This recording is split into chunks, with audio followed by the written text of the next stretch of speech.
रुक्ष्मणी समेता पंढरीनाथ,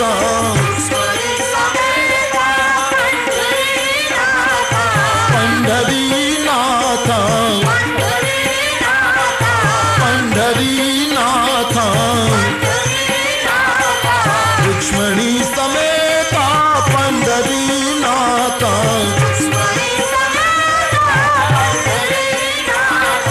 रुक्ष्मणी समेता पंढरीनाथ,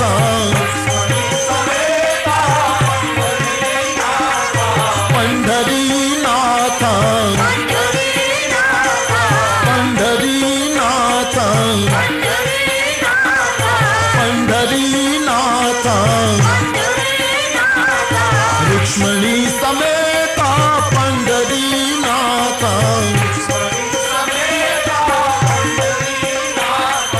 रुक्ष्मणी समेता पंढरीनाथ,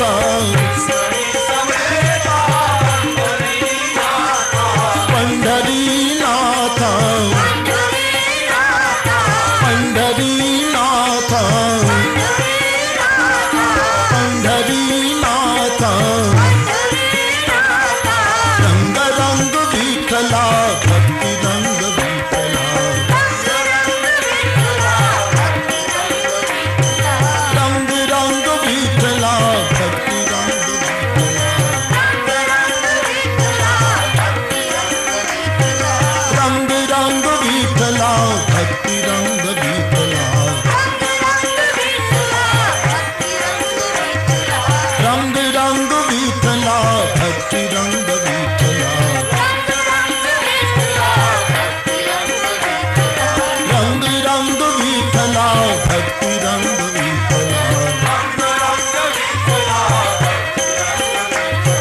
रंग रंग विठला भक्ति रंग विठला, रंग रंग विठला भक्ति रंग विठला, रंग रंग विठला भक्ति रंग विठला,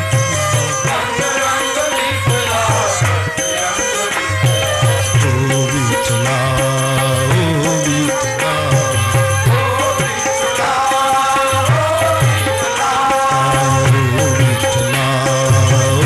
ओ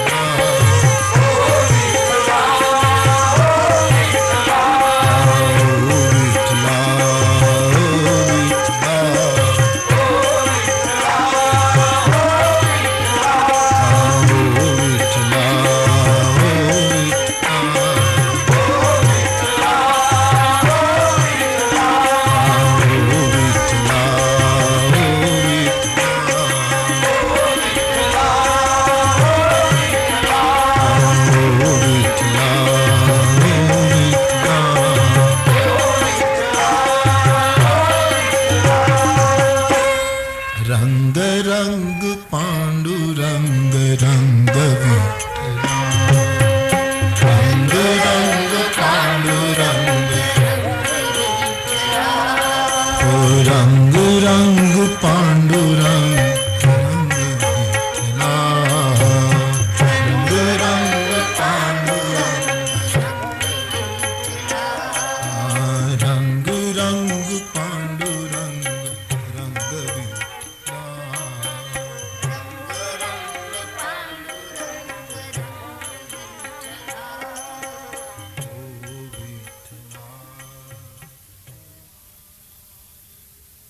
उमा राम गुण गूढ़ पंडित मुनि पावहि बिरती, पावहि मोह विमूढ़, जे हरि विमुखन धर मरती। अरण्यकांड। हे पार्वती, परमात्माना गुणो अति गूढ़ छे। एમાં પંડિત મુનિઓ જ વૈરાગ્ય મેળવી શકે। જેને ભગવાનના ચરણમાં પ્રીત નથી, ધર્મમાં રુચિ નથી, એને તો પરમાત્માના ચરિત્રમાં પણ શંકા ઉત્પન્ન થશે। ભવાની ભગવાન રામ ચિત્રકૂટમાં વસીને આવી રીતના દિવ્ય ચરિત્રો કરે છે। એક દિવસ એક ઘટના બની। લક્ષ્મણજી સવારમાં ફળફૂલ લેવા માટે બહાર ગયા છે। રામ અને સીતા બંને એકલા છે। आज भगवाने उल्टू कर्યું, नहींतर नियम एवो सीताजी रोज बगीचाना पुष्पो भेगा करे, एनी माळा करे अने रामना कंठमां सवारमां पहेरावे। आ सीतानो नित्य क्रम। तो चूंटीने माळा करी। लक्ष्मणजी बहार गया छे, बंने एकांतमां छे अने सीताजी माळा पहेरावे ने बदले आज रामजीए सीताना गळामां माळा पहेरावी। वैदेही पूछ्યું, महाराज आम के? बोले, देवी अत्यार सुधी तमे मने माळा पहेरावता हता, कारण के अत्यार सुधीनी रामायणनी मुख्य भूमिका मारी हती। हवे जे रामायण मोड़ ले छे एमां मुख्य भूमिका तमारी। हवे रावण आवशे, आपनुं अपहरण थशे, माटे आद्य शक्ति तरीके हूँ तमारुं सन्मान करीने कहूं छुं देवी के हवे तमे तमारी लीलानो आरंभ करो, जेथी करीने राक्षसोनो नाश थाय। शक्तिनुं सन्मान करो। पण केवल माळा पहेरावीने अटक्या होत तो सवाल नहोतो, पण बाजुमां बेसाडी वाळमां वेणी लगावी, वाळमां फूल लगाव्या, सीताने रामे शणगार्या छे। एकांत छे, कोई मर्यादा तूटती नथी, पति पत्नी छे, प्रेमाळ दाम्पत्य छे। जगत ने बताव्યું કે અમે ઝૂંપડામાં રહીએ, અમે આવી રીતે અસુવિધામાં રહીએ તો અમારું દાંપત્ય કેટલું પવિત્ર છે, કેટલું પ્રેમાળ છે। આ મને તમને શીખ્યું। આજે ફરી એકવાર ચર્ચા કરું તો કહી શકું કે આપણા દાંપત્ય કેટલા ના સુખી છે, કેટલા માણસો સુખી છે। सीता અને રામે જંગલમાં રહેવા છતાં દાંપત્ય જીવન દિવ્ય બતાવ્યું। અમારું જીવન આવી રીતે शणगार, पति पत्नी ने शणगारे, एमां कोई वांधो न लई शकाय, मर्यादा न तूटवी जोईए। पण एमां इंद्रनो पुत्र बराबर त्यां फरवा निकळ्यो ने एणे आ दृश्य जोयुं के रामजी सीताना वाळमां वेणी लगावे। इंद्र पुत्रने शंका पड़ी के आ ब्रह्म नथी, ब्रह्म आवो न होय। पोतानी पत्नी ने शणगारे ने आ तो कोई कामी माणस, आ तो कोई लोभी अने आसक्त माणस, आ कई ब्रह्म कहेवाय? इंद्र पुत्र ने शंका राम ऊपर थी। हवे एने शंका करवानी जरूर शुं हती? ए पति पत्नी छे, एकला बैठा छे, मर्यादा तूटती नथी। एक आदर्श पति तरीके पोतानी प्रेमाळ पत्नी ने रामजीए फूलनी वेणी पहेरावी, एमां इंद्રના દીકરાએ જીવ બાળવાની શી જરૂર હતી? सीधी बात छे ने। पण मानवनी आ प्रकृति छे। पति पत्नी पोताने घरे बैठा हो, मर्यादाथी बैठा हो, पगथिया ऊपर बैठा बैठा हंसता हंसता बे बातों करता हो, तोय घणा नथी कहता कलियुग भराई गयो। भले भराई गयो, तू जीव बाळमां, तू राम राम कर। ये बैसे नजीक बैसे एमां तमने जो वांधो होय, मर्यादा नो ध्यान देना। मेरे निवेदन को कोई गलत ना अर्थ करे, मर्यादा न तूटवी जोईए। पण पति पत्नी ना वच्चे प्रेम अने दिव्य दाम्पत्य तो होवुं ज जोईए। आज दाम्पत्य दुर्गंध मारे छे समाज। केटला माणसो सुखी छे दंपती तरीके। अमारे सौराष्ट्र में एम कहेवाय के वाघरी कोमना जे माणसो, वाघरी भाईओ जे दातण कापे अने दातण वेचे, एमां एक वाघरी युवान परणेलो ए दातण कापे अने एनी पत्नी फाटेली चूंदड़ी पहेरेली अने नीचे बेसीने दातण सरखा करे।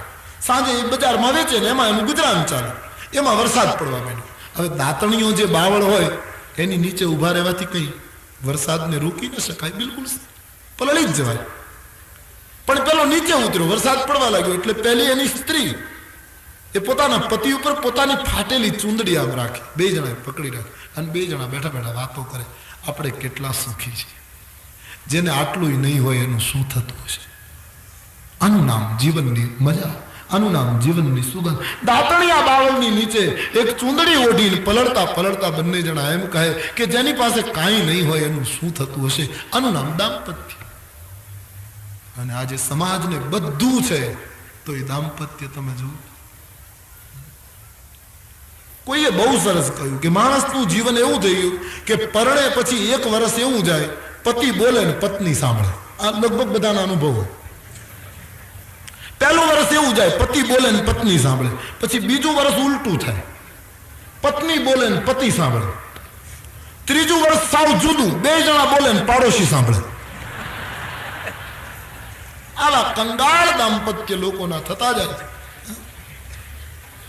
પતિ પત્ની નું એક આદર્શ જીવન અહીંયા બતાવ્યું છે। સીતાજીના વાળમાં વેણી લગાવી ઇન્દ્રપુત્રને શંકા પડી છે, કાગડાનું રૂપ લઈને રામની કસોટી કરવા આવ્યો, ચાંચ મારીને ભાગ્યો. તુલસીદાસજીએ ઇન્દ્રના પુત્રને કાગડો બનાવ્યો. કોઈએ ગોસ્વામીજીને પૂછ્યું કે તમે એને કાગડો કેમ બનાવ્યો? ગોસ્વામી કહે, બીજાના સુખી જીવનમાં કારણ વગર જે ચંચુપાત કરે એ કાગડો જ બને, એ કદી હંસ ન બની શકે. કાગડાનું રૂપ લઈને આવ્યો, ચાંચ મારીને ભાગ્યો, લોહીની ધારા નીકળવા લાગી. ભગવાન રામજીએ જોયું કે દુર્બુદ્ધિ ઇન્દ્રપુત્રની આ પહેલી છે. ભગવાને તણખલાનું બાણ પોતાના ધનુષ્ય પર ચડાવી અને જ્યાં મંત્રોચ્ચાર કર્યો અને બાણ છોડ્યું ઇન્દ્રપુત્રની પાછળ. પ્રેરિત મંત્ર બ્રહ્મ સર ચલા ભાગી બાયસ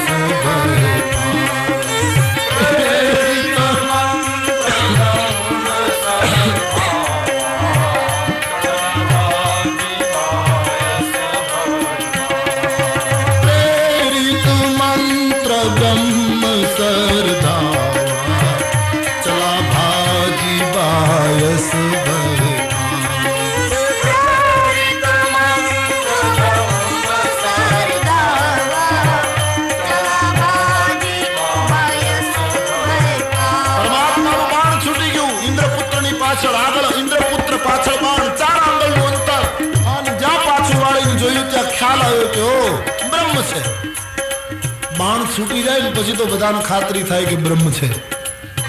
પણ હવે તો મોડું થઈ ગયું. ઇન્દ્ર પાસે ગયો, ઇન્દ્રએ ધક્કો માર્યો, હું તને ન રાખું, ભલે તું પુત્ર હો, આ બાણ મારું ઇન્દ્રાસન સળગાવી દે. બ્રહ્મલોકમાં ગયો, શિવ પાસે ગયો. ભગવાનના દ્રોહીને કોણ રાખે? બધાએ ધક્કો માર્યો. અને આ દુનિયાનો નિયમ છે, જેને બધા ઠુકરાવે એને સંતો સ્વીકારે. જ્યાં ભાગતો ભાગતો જાય છે એમાં નારદજી મળી ગયા. નારદ દેખા વિકલ જયંતા, લાગી દયા કોમલથી. નારદ દેખા વિકલ જયંતા, લાગી દયા કોમલથી. લાગી દયા કોમલથી સંતા.